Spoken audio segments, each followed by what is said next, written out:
Good morning dear students. आज हम लोग UP board 9th class subject science में जो टॉपिक पढ़ने जा रहे हैं वो है केंद्रक। ओके, जो हमारा टॉपिक है वो है केंद्रक, न्यूक्लियस। रॉबर्ट ब्राउन ने सन 1831 ईस्वी में केंद्रक की खोज की। सामान्यतः कोशिकाओं में एक ही केंद्रक पाया जाता है। केंद्रक के निम्नलिखित 4 भाग होते हैं। ठीक है, कितने भाग होते हैं केंद्रक के? 4 भाग। किसने की थी? रॉबर्ट ब्राउन ने। कब की थी इसकी खोज? 1831 में। ठीक है, और एक कोशिका में सामान्य रूप से कितने केंद्रक पाए जाते हैं? एक कोशिका में सामान्य रूप से एक ही केंद्रक पाया जाता है। ठीक है, केंद्रक के भाग क्या है? केंद्रक कला, न्यूक्लियर मेम्ब्रेन। केंद्रक द्रव्य, न्यूक्लियोप्लाज्म और न्यूक्लियर सैप। केंद्रिक, न्यूक्लियोलस। क्रोमेटिन धागे, क्रोमेटिन थ्रेड्स। अब हम इसमें स्टडी करने जा रहे हैं केंद्रक कला का, जिसे हम न्यूक्लियर मेम्ब्रेन कहते हैं। यह प्लाज्मा झिल्ली के समान दोहरी इकाई झिल्ली की बनी हुई होती है, मतलब डबल लेयर्ड होती है। इसमें कितनी लेयरें होती हैं? 2 लेयरें होती हैं। ठीक है, यह केंद्रक के चारों ओर एक आवरण बनाती है। ठीक है, प्रोकैरियोटिक कोशिकाओं में केंद्रक कला का अभाव होता है, मतलब पूरी तरीके से मैच्योर नहीं होती है। ठीक है, केंद्रक कला वर्णनात्मक पारगम्य होती है। पारगम्य मतलब परमिएबल होती है, इसके अंदर से एलिमेंट्स होकर के गुजर सकते हैं। ठीक है, यह जैसे कि अगर हम अंगूर के दाने को ऐसे पानी में डालें जिसमें बहुत ज़्यादा नमक को घोला हुआ है, तो अंगूर जो है सिकुड़ जाता है, उसके अंदर का जो पानी है वो बाहर आ जाता है। तो क्या है, अंगूर की जो झिल्ली है वो क्या है? परमिएबल है, सेमी परमिएबल।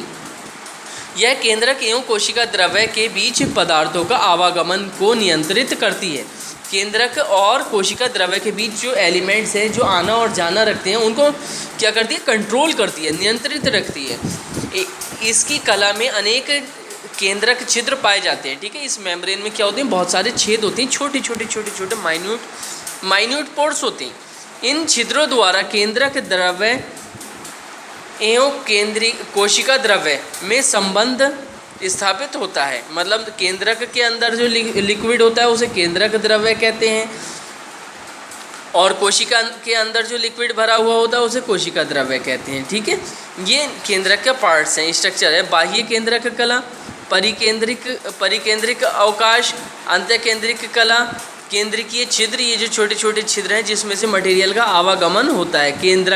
केंद्रिक क्रोमेटिन धागे, कैरियोसोम्स, कैरियोलिम्स, हेट्रोक्रोमेटिन। ठीक है, ये इलेक्ट्रॉन सूक्ष्मदर्शी द्वारा इसकी संरचना को देखने के बाद ये प्राप्त होता है। ठीक है, इसे आप अपनी नोटबुक पर नीट एंड क्लीन ड्रा करेंगे। ओके, नेक्स्ट इज केंद्रक द्रव्य, न्यूक्लियोप्लाज्म और न्यूक्लियर सैप। केंद्रक के मैट्रिक्स को केंद्रक द्रव्य अथवा कैरियोलिम्स कहते हैं। यह न्यूक्लियोप्रोटीन से बना पारदर्शी कोलाइडी अर्ध तरल पदार्थ होता है। यह केंद्रक कला से घिरा होता है।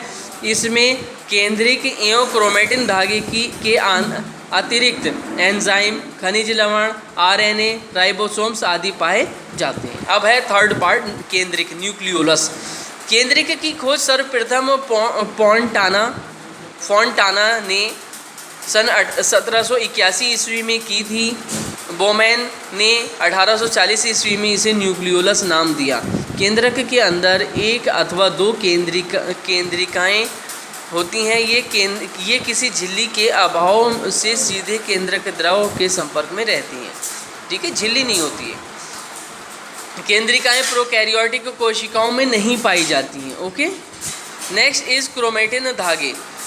केंद्रक द्रव्य में गहरा रंग लेने वाले पदार्थ से बने धागे के समान रचनाएं होती हैं, जिन्हें क्रोमेटिन धागे अथवा क्रोमोनीमा कहते हैं। ये धागे परस्पर मिलकर एक जाल के समान रचना का निर्माण करते हैं, जिसे क्रोमेटिन रेटिकुलम का निर्माण करते हैं। ठीक है, कोशिका विभाजन के समय क्रोमेटिन के धागे एक दूसरे से अलग होकर क्रोमोसोम्स बनाते हैं। ये क्रोमेटिन धागे प्रोटीन तथा डीएनए के बने हुए होते हैं।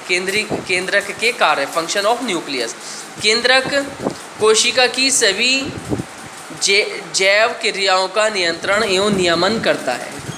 ठीक है, संचालन करता है और उसे कंट्रोल करता है। केंद्रक में आनुवंशिक पदार्थ पाया जाता है, जेनेटिक मटेरियल पाया जाता है।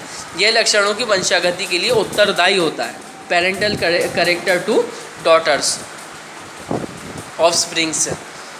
केंद्रक कोशिका विभाजन के लिए उत्तरदायी होता है, जिससे जीवधारियों के शरीर में वृद्धि होती है। ओके, अगले क्लास में जो हम टॉपिक पढ़ेंगे वो है हमारा गुणसूत्र। Okay, thank you very much.